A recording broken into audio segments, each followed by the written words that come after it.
I'm gonna start off today with reading a book I had started a while back, obviously not on the YouTube, but I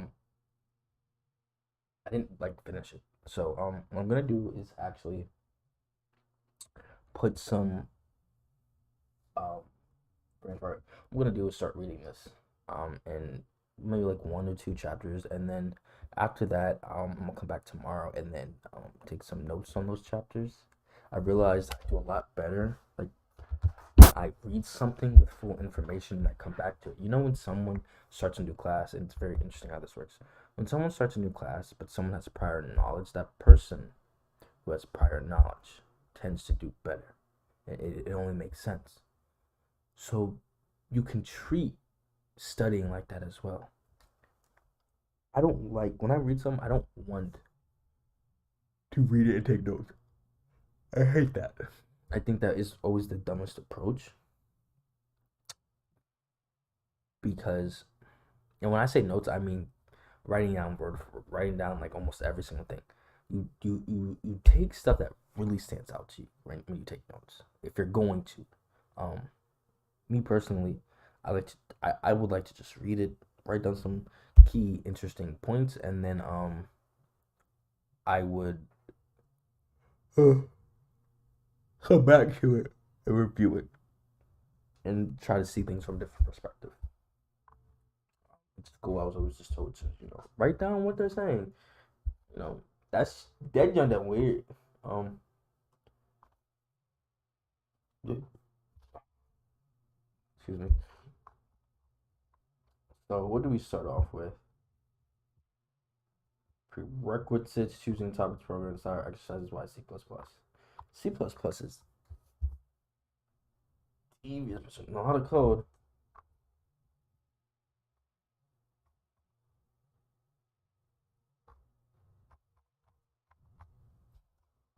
Ooh, okay.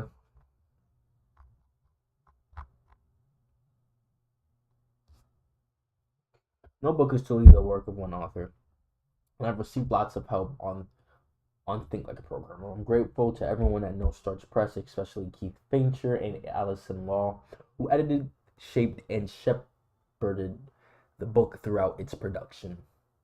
I must also thank Bill Pollock for his decision to sign me up in the first place. I hope he is as pleased with the result as I am. The folks at No Starch have been unfailingly kind and helpful in their correspondence with me. I understand what? I hope one day to meet them in person and see what degree they resemble their cartoon avatars on the company website. Dan Randall did a wonderful job as technical editor. His numerous suggestions beyond the technical review helped strengthen the manuscript in many areas. On the home front, the more important people in my life, Mary Beth, Madeline, provided love, support, and enthusiasm, and crucially, time to write. Finally, to all the students of programming I've had over the years, thank you for letting me be your teacher. The techniques and strategies described in this book were developed through our joint efforts. I hope we've made the journey easier for the next generation of programmers. That's very interesting to read. I'm glad that I'm reading this because this is how I'm gonna have to.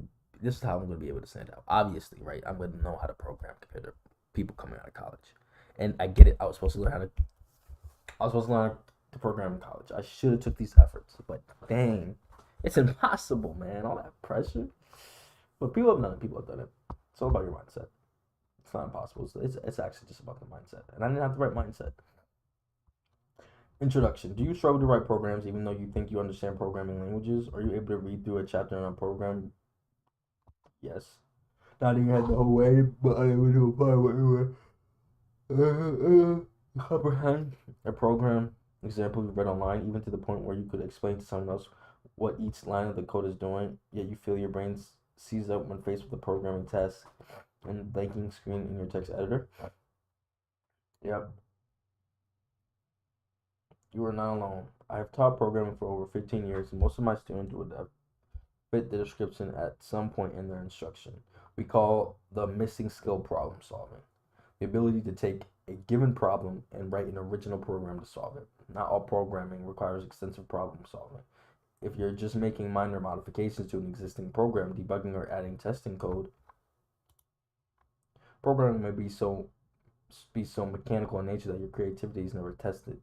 But all programs require problem solving at some point, and all good programmers can solve problems. Problem solving is hard. It's true. It's true that a few people make it look easy. The naturals, the programming world's equivalent of a gifted athlete, like Michael Jordan. For these select few, high-level ideas are effortlessly translated into source code. To make a Java metaphor, it's as if their brains execute Java natively, while the rest of us have to run a virtual machine interpreting as we go. Not being a natural isn't fatal to becoming a programmer. If it were, the world would have only a few programmers. Yet I've seen too many worthy learners struggle too long in frustration. In the worst cases, they give up programming entirely, convinced that they can never be programmers, that the only good programmers are those born with an innate gift. Why is learning to solve programming problems so hard? In part, it's because problem solving is a different activity from learning programming syntax and therefore uses a different set of mental muscles. Learning programming syntax, reading programs, memorizing elements of an application program interface, these are mostly analytical left brain activities. Writing an original program using previously learned tools and skills is a creative right brain activity.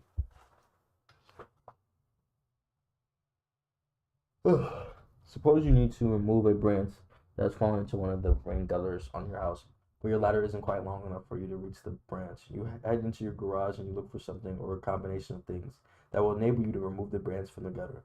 Is there some way to extend the ladder? Is there something you can hold at the top of the ladder to grab or dislodge the branch? Maybe you could just get on the roof from another place and get the branch from above. That's problem solving, and it's creative. It's a creative activity.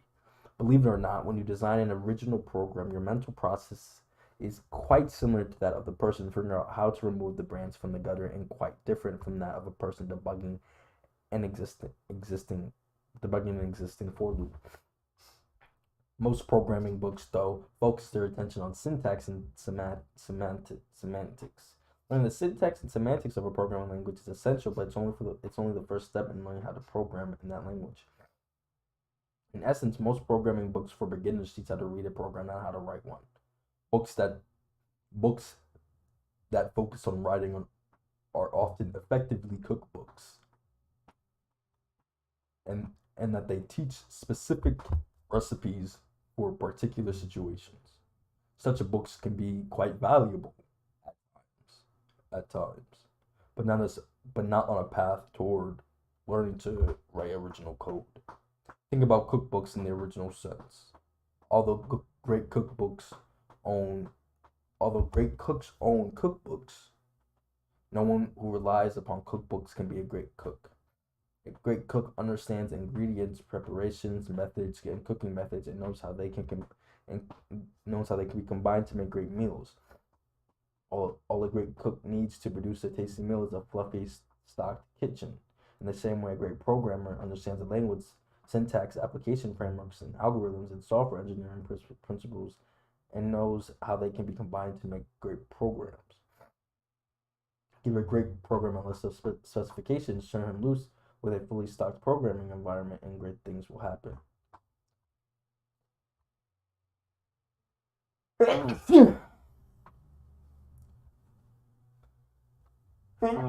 Bless me. In general, current programming education doesn't offer much guidance in the problem solving. Instead, it's assumed that if programmers are given access to all the tools of programming and requested to write enough programs, eventually they will learn to write such programs and write them well. And there's truth in this, but eventually it can be a long time. The journey from initiation to enlightenment can be filled with frustration, and too many who start the journey never reach the destination. Instead of learning by trial and error, you can learn problem solving in a systematic way. That's what this book is all about. You can learn techniques to organize your thoughts, procedures to discover solutions, and strategies to apply to certain classes of problems. By studying these approaches, you can unlock your creativity. Make no mistake, programming and especially problem solving is a creative activity. I've been saying this to myself for a really long time. I was working at Reddit, right? And I can tell that I was really good at problem solving, like little things naturally. Like I had an issue with like a list and I was like manipulating the list. And that's not really hard to do. It's not that hard. But I felt myself in like a flow state with like, oh, I can do this, I can do that. And I was understanding everything. But once we got up to like objects, like objects get confuse me because when I recognize certain patterns and the patterns change, it makes me think they're different, or vice versa. And I need to get out of that habit. But you know, when I think of programming, like if I have a computer and Wi-Fi, um, like I should be able, like that's all you need. If you're like a god tier programmer, right? You can build anything you want with just a computer. You can do whatever you want, but you need to really understand what you're working with. And problem solving. Make no mistake, programming, creativity is mysterious, and no one can say exactly how the creative mind functions. Yet, if we can learn music composition, take advice on creative writing, or be shown how to paint, then we can learn to creatively solve problems, programming problems too. This book isn't going to tell you precisely what to do. It's going to help you develop your latent problem solving abilities so that you will know what you should do. This book is about helping you become the programmer you are meant to be. My goal is for you and every other reader of this book is to learn systematically, approach every programming task, and have the confidence that you will ultimately solve a given problem. When you complete this book, I want you to think like a programmer and to believe you are a programmer.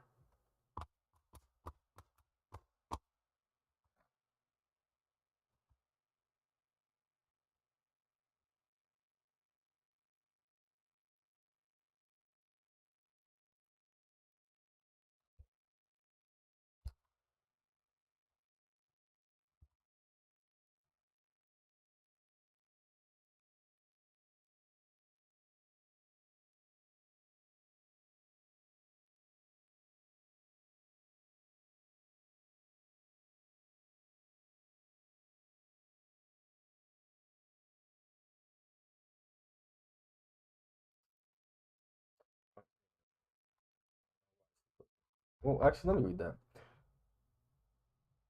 Having said this, book is about solving problems with programs, not specifically about C++. You won't find many tips and tricks specific to C++ here, and the general concepts taught throughout this book can be employed in any programming language. Nevertheless, you can't discuss programming without discussing programs. The book includes a number of programming exercises. This is not a textbook. You won't find any answers to any of the problems in the back. The exercises provide opportunities for you to apply the concepts described in the chapters. Whether you choose to try any of the exercises, of course, up to you. Second, because of its origins in the strictly procedural C language, C++ code can be written using both the procedural and object-oriented paradigms. Object-oriented programming is so common now that it could not be omitted from a discussion on problem solving. But many fundamental problem solving concepts can be discussed in strictly procedural programming terms, and doing so simplifies both the code and the discussion. Third, as a low-level language with high-level libraries, C++ allows us to discuss both levels of programming. The best programmers can hand wire solutions when required and make use of high-level libraries and application programming interfaces to reduce development time.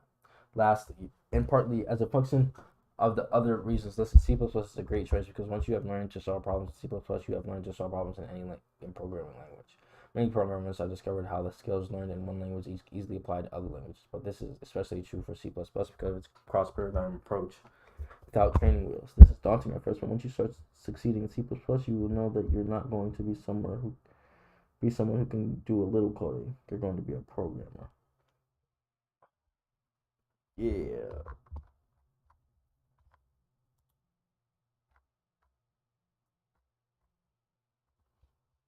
All right.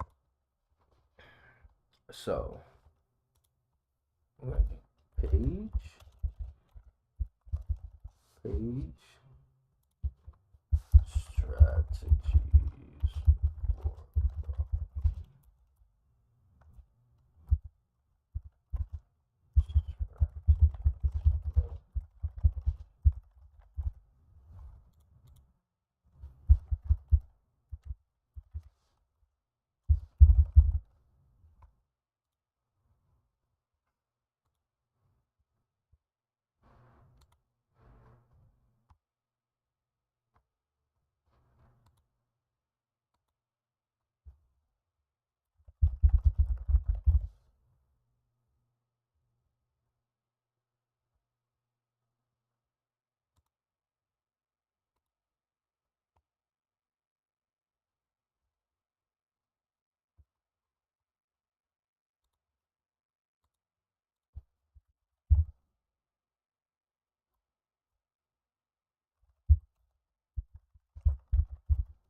This book is about the problem solve. This book is about problem solving, but what is problem solving exactly? When people use the term in an ordinary conversation, they often mean something very difficult from what we mean here. If your 1997 Honda Civic has blue smoke coming from the tailpipe, it's idling roughly and has lost fuel efficiency. This is a problem that can be solved with automotive knowledge, diagnosis, and replacement equipment, and common shop tools. If you tell your friends about your problem, though, one of them might say, hey, you should trade that old Honda in for something new. Problem solved. But your friend's suggestion wouldn't really be a solution to the problem. It would be a way to avoid the problem. Yeah, problems include constraints, unbreakable rules about the problem, or the ways in which the problem must be solved. With the broke down Civic, one of the constraints is that you want to fix the current car, but not purchase a new car. The constraints might also include the overall cost of the repairs, how long the repair will take, or a requirement that no tools can be chased for the repair.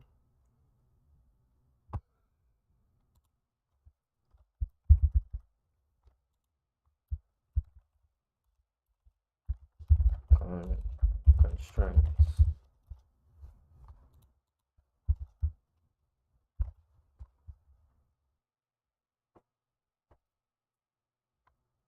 When solving a problem with a program, you also have constraints. Common constraints include the programming language, platform, does it run on PC or on an iPhone, what performance. A game program may also run graphics to be updated at least 30 times a second. A business application might have a maximum time response to user input or memory footprint. Sometimes a constraint involves what other code you can reference. Maybe the program can include certain open source code, or maybe the opposite. Maybe it can use only open source.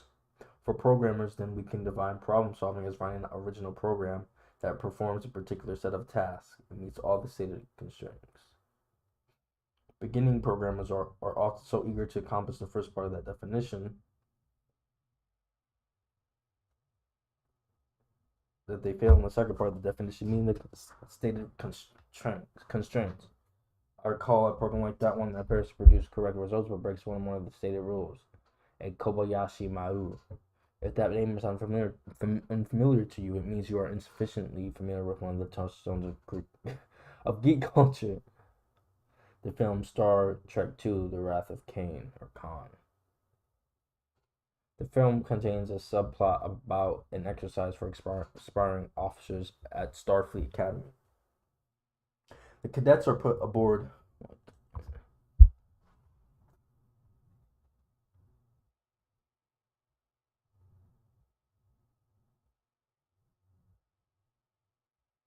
The cadets are aboard a. Let me go all the way.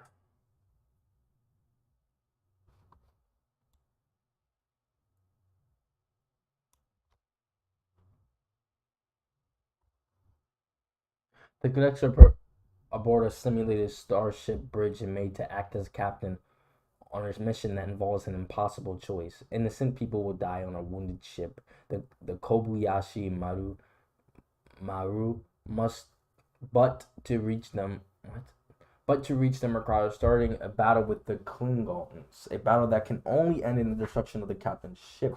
The exercise is intended to test the cadet's courage under fire.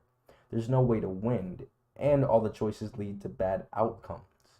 Toward the end of the film, we discovered that Captain Kirk modified the simulation to make it actually winnable. Kirk was clever, but he did not solve the dilemma of the Kobayashi Maru. He avoided it. Fortunately, the problems you will face as a programmer are solvable, but many programmers resort to Kirk's approach. In some cases, they do so accidentally.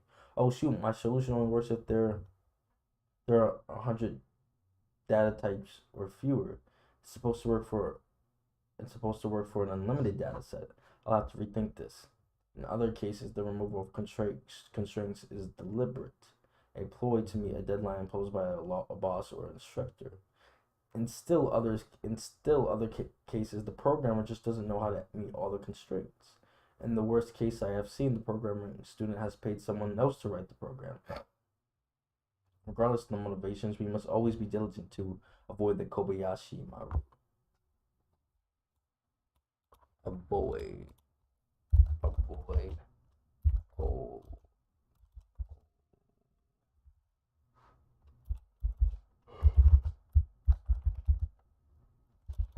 Kobayashi Maru. Classic puzzles. As you progress through this book, you will notice that all of the particulars of the source code change from one problem area to the next. Certain patterns will emerge in the approaches we take. This is great news because this is what eventually allows us to confidently approach any problem, whether we have extensive experience in that problem area or not. Expert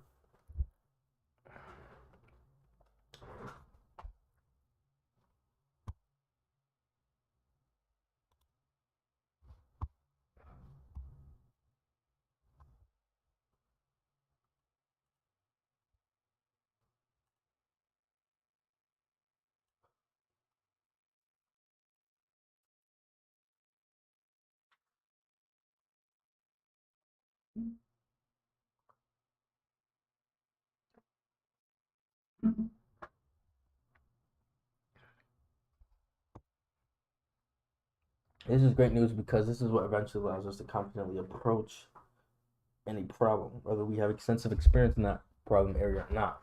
Expert problem solvers are quick to recognize an analogy. I do this a lot.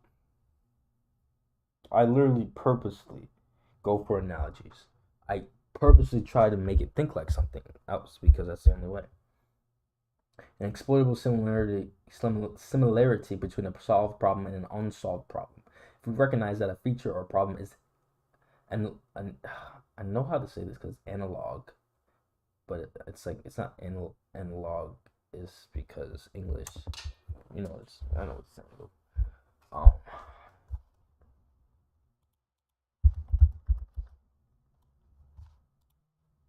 Analogous. analogous is crazy. Analogous.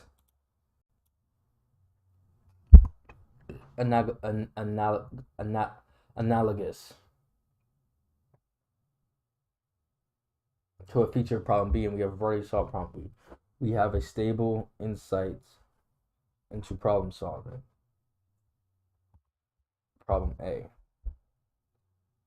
In the section we discuss classic problems from outside the world of programming that has lessons we can apply to programming.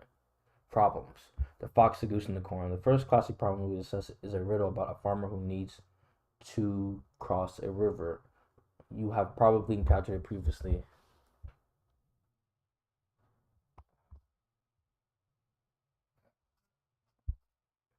A farmer with a box, a goose, and a sack of corn needs to cross a river.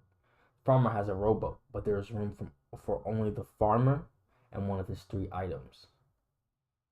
Unfortunately, both the fox and the goose are hungry. The fox cannot be left alone with the goose, or the fox will eat the goose. Likewise, the goose cannot be left alone with the sack of corn, or the goose will eat the corn. So how does the farmer get everything across? Okay. So we think about it.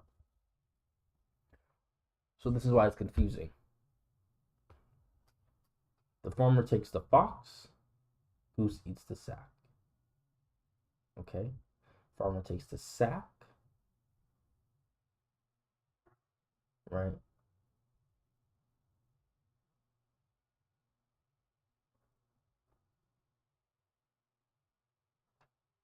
Okay, so then that means he takes the goose across, right? He takes the goose across first, and then the fox. Oh, but this one gets tricky. If you take the goose across first, this is your dilemma now. The fox will not eat the sack, right? So what you do is you bring the goose across first, right? So I need a visual, right? Bring the goose first, and then fox, right? Once you bring the fox back, once you bring the fox, you then it's so bad, it's so hard to visualize it in my head for some reason.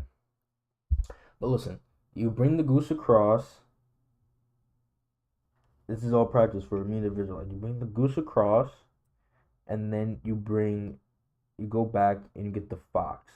Once you bring the fox, you take the goose and you bring that back. And then you bring the grain and you put that to the fox, and then you go back and get the goose and bring it back. That's how you do it. A farmer with a fox. The setup for this problem is shown in figure 1. If you have never encountered this problem before, stop here and spend a few minutes trying to solve it. If you have read the riddle before, you try to remember the solution and whether you were able to solve the riddle on your own. In the beginning, I don't think I was able to, because I've heard this before, right? Because I've heard stuff like this, I was like, okay, you can't do it in one trip.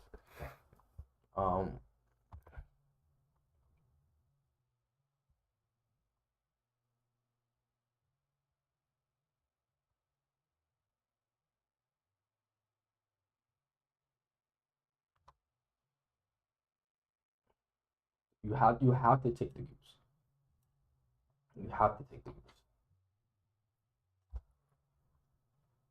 For if people are able to solve this riddle at least without a hint, I know I wasn't. Here's the here's how the reasoning usually goes. Since the farmer can take only one thing at a time, he'll need multiple trips to take everything to the far shore. On the first trip, if the farmer takes the fox, the goose will be left. Yeah. Likewise, if the farmer takes the sack of corn in the first trip. But on the second trip, the farmer must take the fox or the corn. Whatever the farmer takes, however, must be left on the far shore with the goose, while the farmer returns to the shore for the remaining item. This means that either the fox and goose will be left together, or the goose and corn will be left together.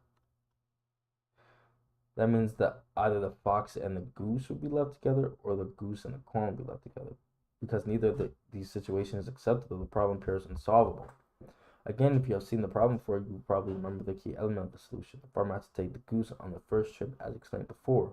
On the second trip, let's suppose the farmer takes the fox instead of leaving the fox with the goose, although the farmer takes the goose back to the near shore. Then the farmer takes the sack of corn across, leaving the fox and the corn on the far shore. All turn for a fourth trip with the goose. The complete solution is shown in 3. 1.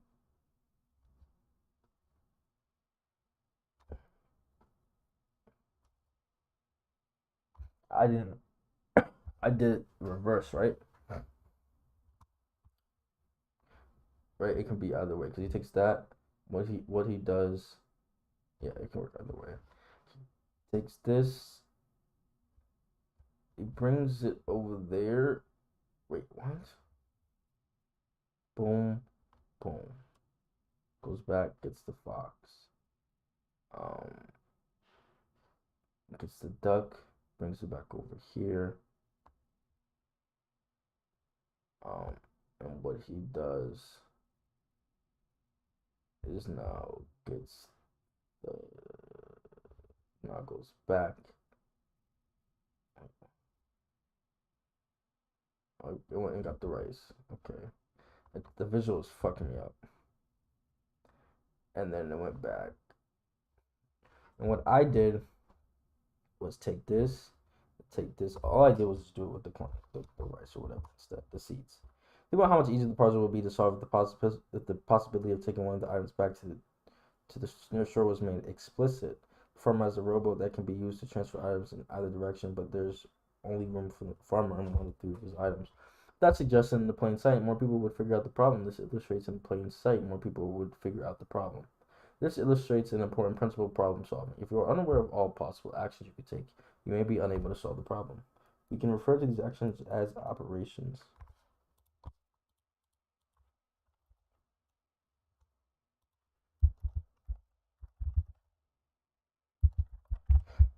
By enumerating all the possible by enumerating all the possible operations, we can solve many problems by testing each combination of operations until we find one that works. Most likely by restating a problem in more formal terms.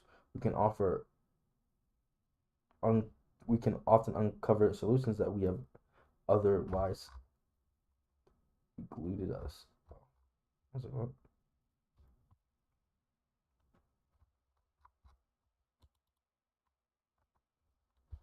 Hold on, I need to use the restroom quick.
Open the same bar.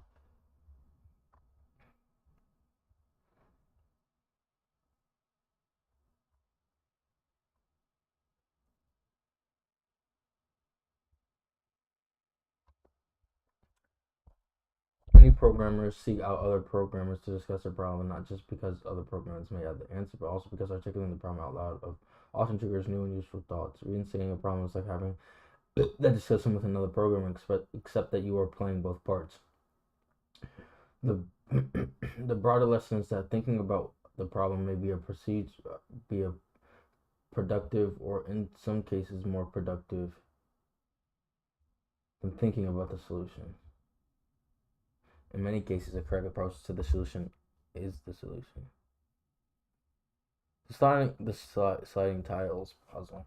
The sliding tile puzzle comes in different sizes, which, as we'll see later, often are particular solving mechanism. The following description is for a 3x3 version of a puzzle. Let's get that out.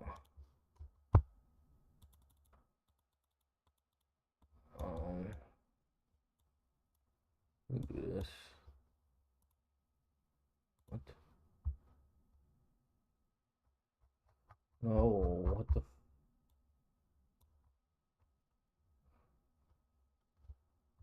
It tells 1, 2, 3.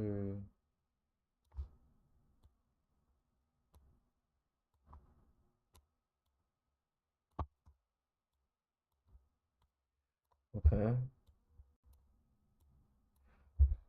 Numbered 1 through 8, and one empty space. Initially, the grid is an unjumbled configuration. A tile could be slid into an adjacent empty space, leaving the tile's previous location empty. The goal is to slide the tiles to place the grid in an ordered configuration from one in the upper left. So 1, 2. The grid of the goal of the problem is shown in figure 1 through 4. If you never tried a puzzle like this, take the time to do so now. Plenty of sliding puzzle symbols can be found on the web. For our purposes, it's better if you use playing cards or index cards to make your own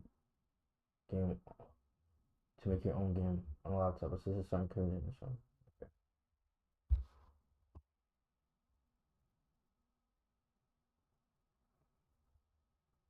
Okay, I see. So it's about shifting it. So we need to let's do sliding.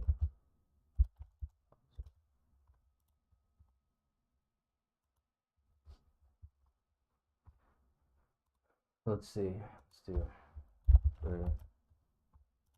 That's 3.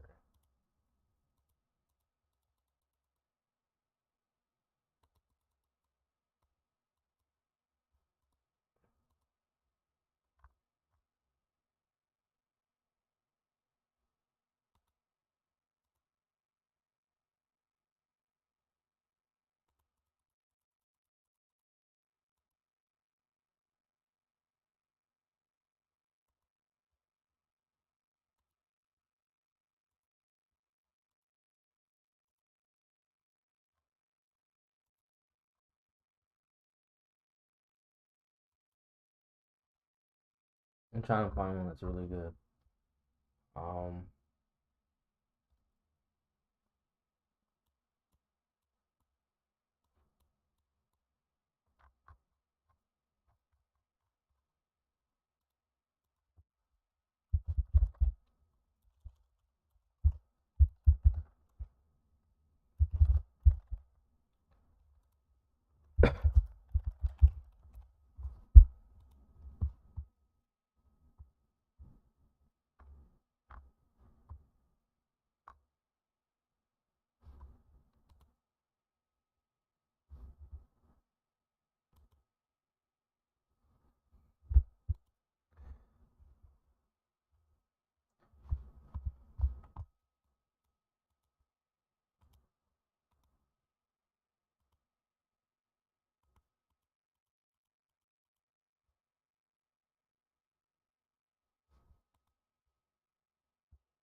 This looks like an intro. What the fuck?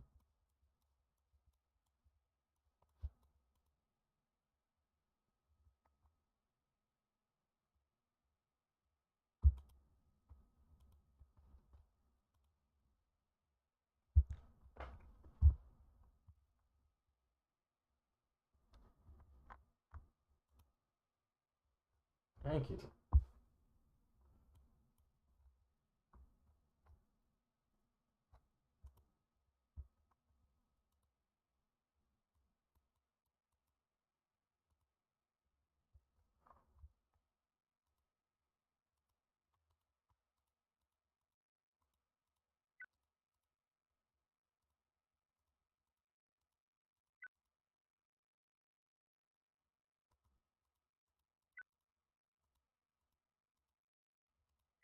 I already found the patterns, bro.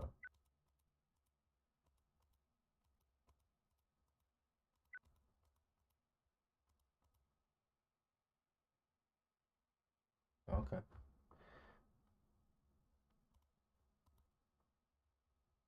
I messed up. I was doing really good, and now I messed up.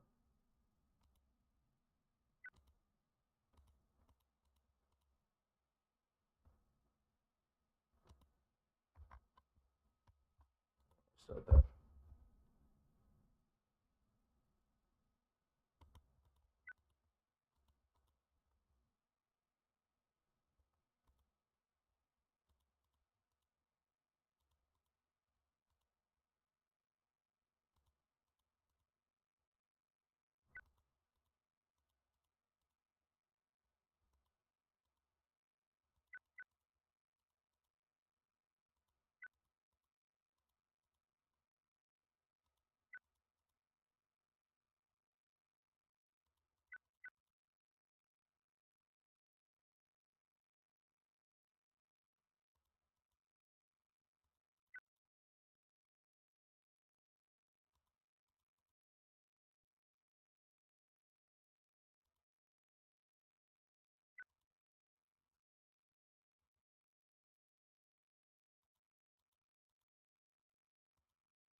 Let's see.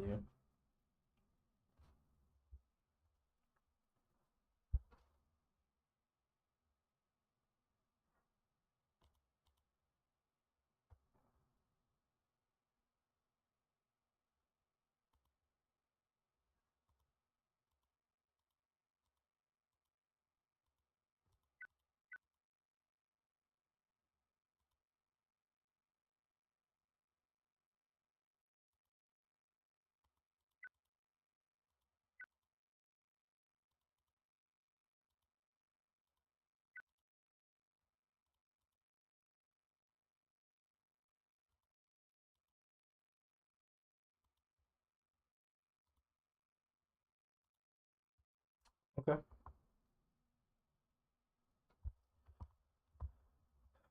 So I'm getting closer to the beginning. It's very easy. The hard part is the end.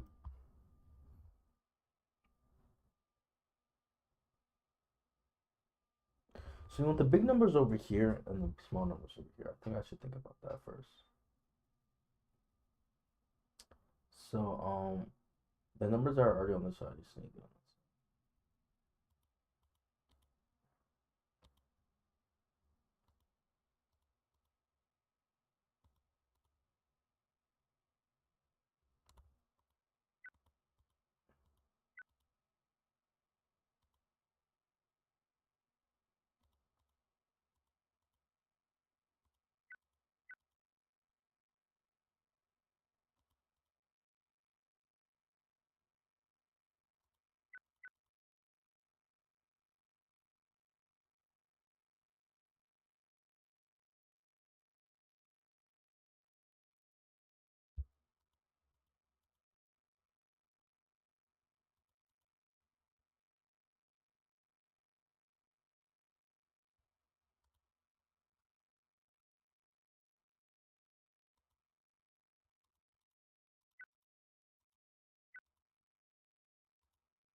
It's crazy how as soon as I saw that, I was able to just complete like that. That's really cool.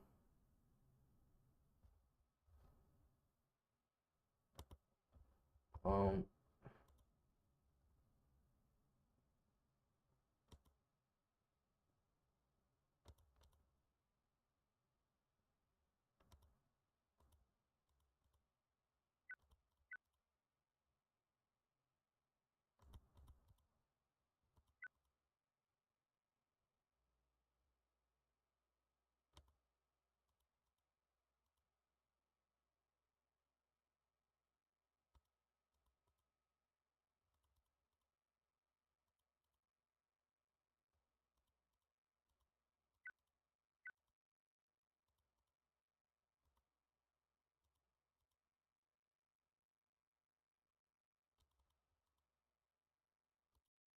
the problem with me is that one side.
So I just want to do it one more time. I mean, I already did do it, but I want to do it one more time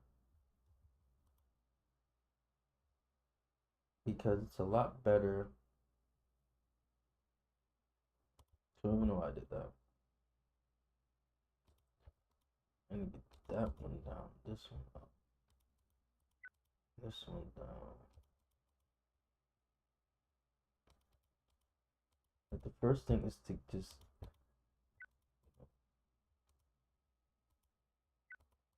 get these on the correct halves. But that's the easiest thing I could do. Um,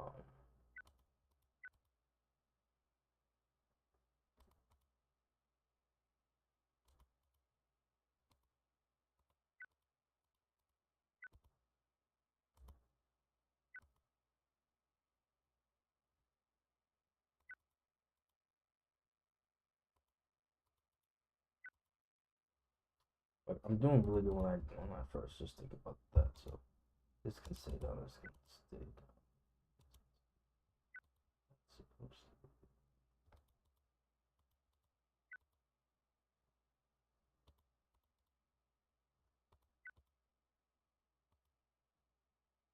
This is that dilemma where I put these two in the spot already.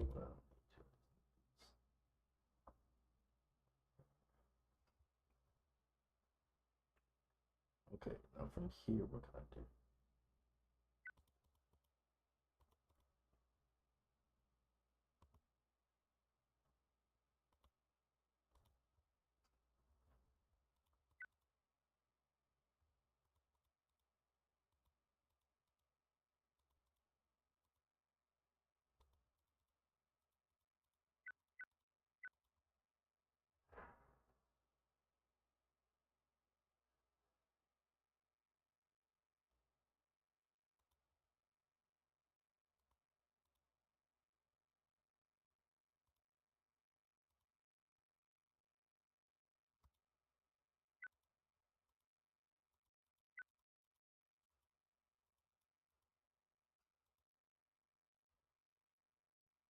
Yeah, I figured it out once. So the goal of this problem is to show that if you never try to put it okay,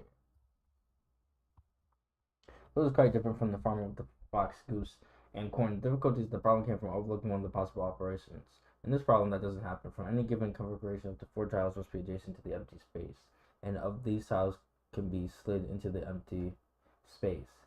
that full enumerates all possible operations.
The difficulty in this problem arises instead from the long change of operations required by the system. A series of sliding operations may move some tiles to the correct final position while moving other tiles out of position, or may move some tiles closer to the correct position while moving others farther away. Because of this, it's difficult to tell whether any particular operation would make progress toward the ultimate goal.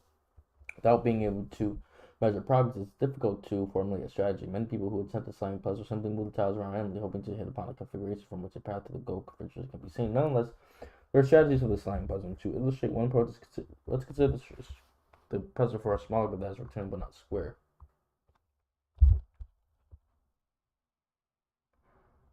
One of the best things we've done all year.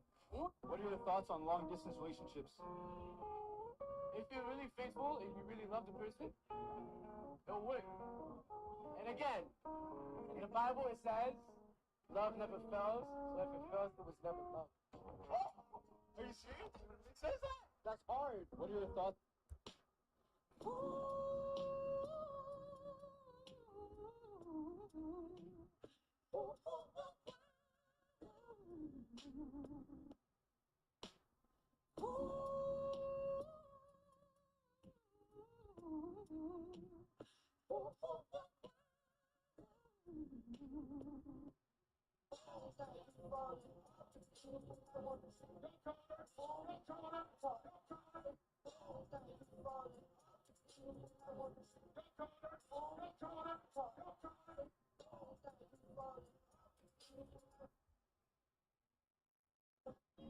Are you gonna be in love with me? I want you to need you to be still in love with me.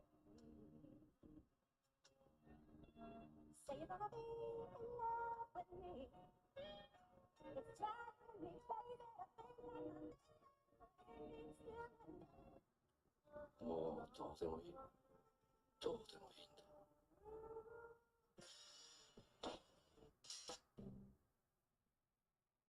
I feel like it's something you're not giving us, as you talking and shit, like.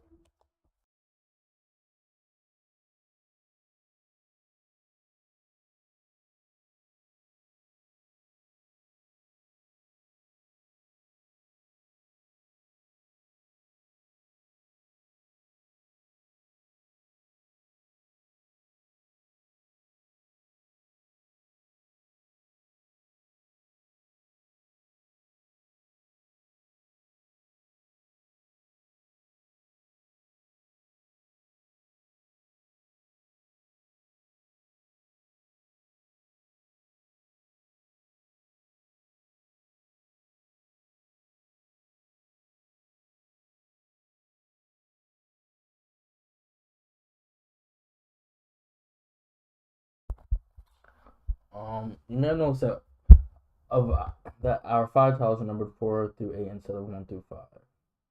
Reasons for this will become clear shortly. Although this is the same basic problem as the sliding 8, it is much easier with only 5 tiles. Try the configuration shown in 1 through 6. If you play around with these rules, okay.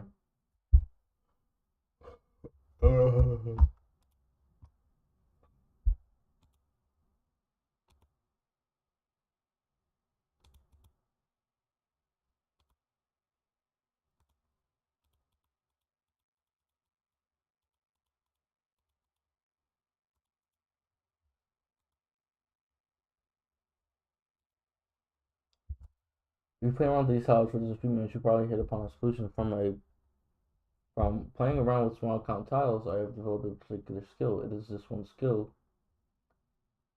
coupled with the observations we discussed earlier, that I use to solve all sliding puzzles. The train. They can be rotated anywhere along the. It's based on the observation that a circuit of tiles that include the empty space forms a train of tiles that can be rotated anywhere along the circuit while preserving the relative order of the tiles. Frequently, a small puzzle string of 4 positions. I was actually doing that at one point, and then I felt like it wasn't really working. From the first configuration, the I can slide into the empty squares, the 2 can slide into the vacated 1 spot, I finally think scientific and just honestly.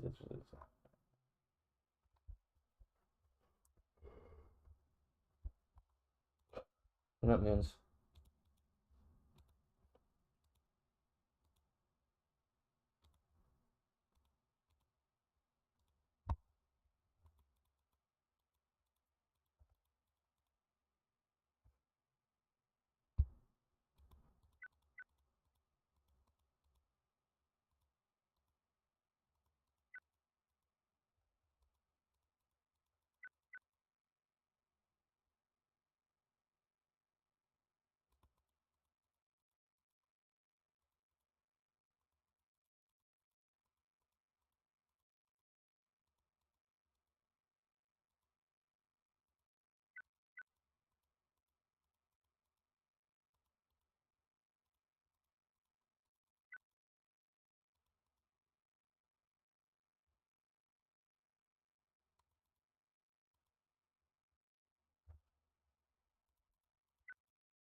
Mm-hmm.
Hmm.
I think this is the same, similar to sliding window. I might be tripping. I'm going to just read some more and eat.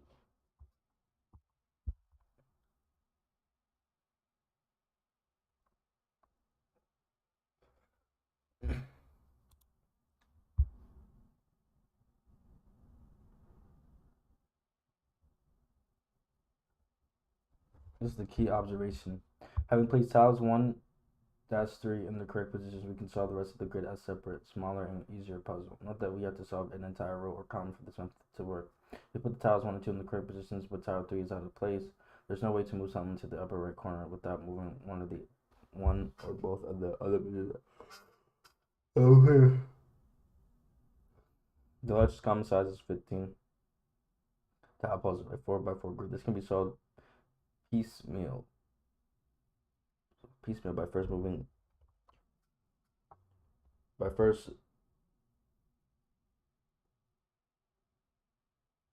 one tiles 1 through 4 to the correct positions, leaving a 3x4 grid and then moving the tiles at the leftmost column, following a 3x3 grid at the most. The problem has been reduced to an 8 size puzzle.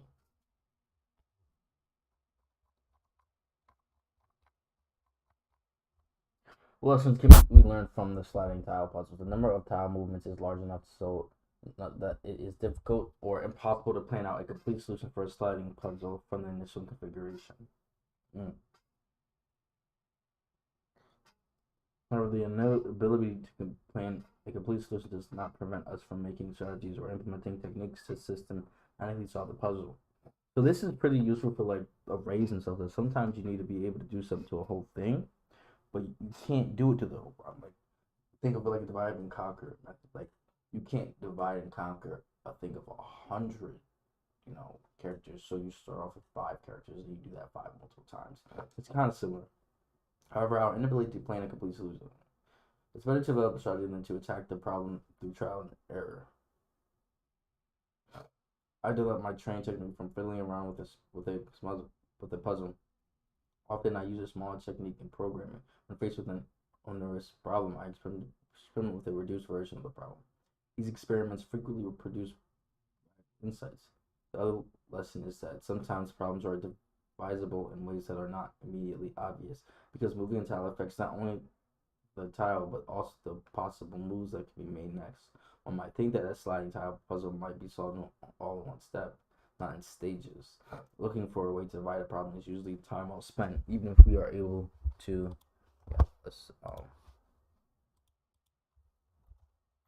divide problems. So this is dividing.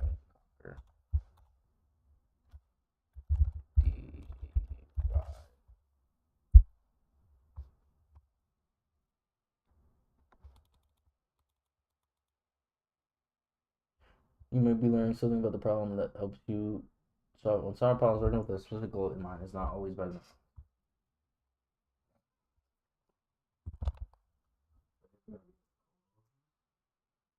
It's a really good problem.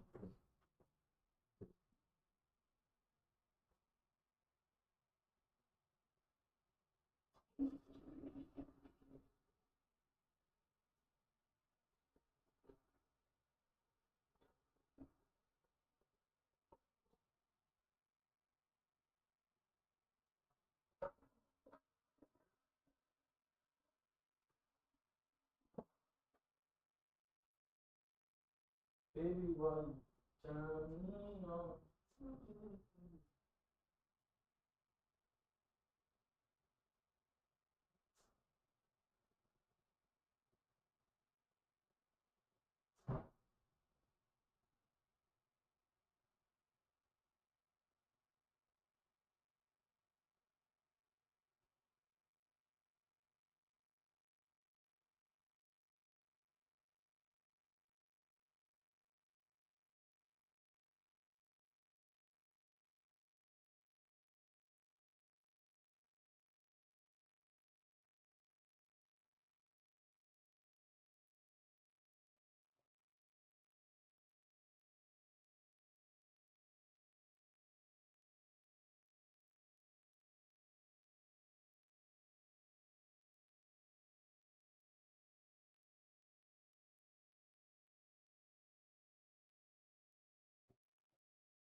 It's just awkward.